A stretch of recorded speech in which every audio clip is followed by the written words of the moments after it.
Assalamualaikum warahmatullahi wabarakatuh. Ketemu lagi dengan Parentage dan di Yuda. Hari ini saya ingin berbagi tips tentang bagaimana kita memupuk karakter positif anak-anak kita. Ya, pendidikan merupakan cara untuk membentuk manusia yang utuh, manusia yang menyeluruh, terintegrasi seluruh aspek perkembangannya, baik jasmani, rohani, otaknya, dan seterusnya. Dan itu akan saling berkait secara holistik antara emosionalnya, sosialnya, ada motoriknya, afektif, kognitif, dan sebagainya. Dan itu tentunya akan menciptakan manusia yang tidak sekadar pintar, ya, tetapi juga cerdas. Dan seringkali kita dengar not only knowing but also being. Jadi manusia melalui anak-anak usia dini itu dibentuk karakternya untuk menjadi manusia yang utuh. Nah, untuk mendorong agar terpupuk karakter positif anak-anak, tips yang pertama adalah kita perlu menyadari kelebihan dan kekurangan anak-anak. Ya. Mereka punya setiap anak itu sudah pasti berbeda, jadi nggak bisa disama-samakan, apalagi dibanding-bandingkan dalam konteks bahwa anak-anak adalah manusia yang utuh. Hanya usianya saja mungkin pengalaman tidak seperti orang dewasa di wilayah itu, pengetahuan dan pengalaman, tetapi bahwa dia punya kapasitas yang besar di otaknya, punya potensi besar di kreativitasnya, itu tak terpungkiri. Nah, dari situlah kita akan mempelajari banyak karakter dari anak-anak itu sendiri dengan kelebihan dan kekurangannya yang akan membuat mereka menyadari, membuat mereka belajar, dan tentunya pendidiknya juga belajar, dalam hal ini orang tua atau guru, sehingga kita tahu apa yang harus kita bangun dengan kelebihan dan kekurangan anak-anak itu. Itu yang pertama. Yang kedua, di rumah coba ciptakan suasana yang memicu dan memacu potensi-potensi anak kita jadi muncul. Jadi bahwa rumah itu untuk seluruh anggota keluarga, sehingga benda-benda yang ada di rumah itu bisa diakses oleh tidak hanya orang tuanya, dalam hal ini mungkin hanya ayahnya, tidak, tapi semua bisa mengakses anggota keluarga sebagai sumber belajar, media belajar, dan tentunya untuk menjadi pemicu dan pemacu karakter positif mereka, apakah itu buku-buku, apakah itu benda-benda hias dan sebagainya di rumah.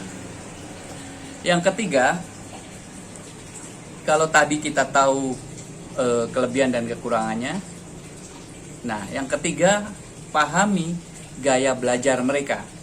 Jadi gaya belajar anak-anak itu berbeda. Ada yang cenderung tidak banyak berkata tapi banyak menulis. Ada yang tidak suka menulis, tetapi begitu disuruh memotret, membuat gambar, itu sangat terampil, sangat berbeda dengan anak-anak seusianya. Nah, gaya belajar seperti itu perlu kita pahami, kita sadari, karena dari situlah kita bisa masuk ke dunianya, masuk ke area bagaimana kita bisa menguatkan karakter-karakter positif anak-anak kita.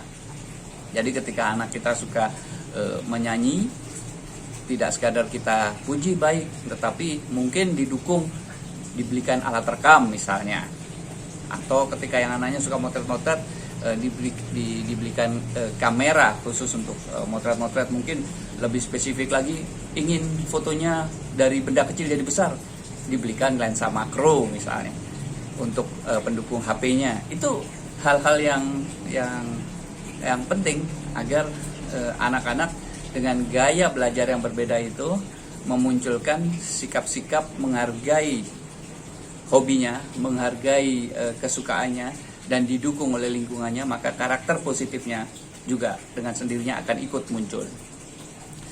Itu yang ketiga. Yang keempat, kita hindari pola-pola mengasuh dengan mengancam, menakut-nakuti, kemudian larangan-larangan yang tidak perlu, kemudian rasa sedih yang berlebihan, dan sebagainya.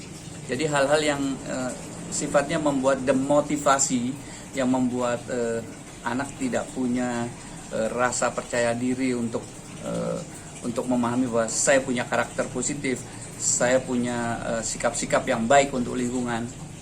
Nah, itu bisa kita lewati dengan cara menghindari, mengancam, menakuti, dan sebagainya. Yang kelima, ini tips yang kelima itu berikan kesempatan seluas-luasnya.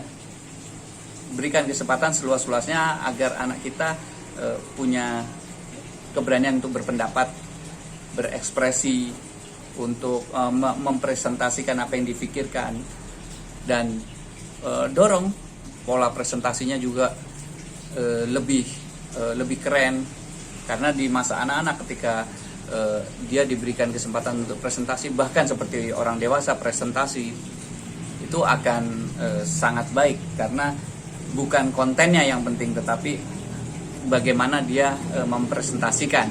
Dan tentunya tidak salah atau sah-sah saja anak-anak presentasi gaya orang dewasa dengan teknologinya orang dewasa. Kontennya tetap mereka, tetap kreatif. Baik, selamat mencoba. Semoga anak-anak kita menjadi anak-anak yang berkarakter positif dan kreatif.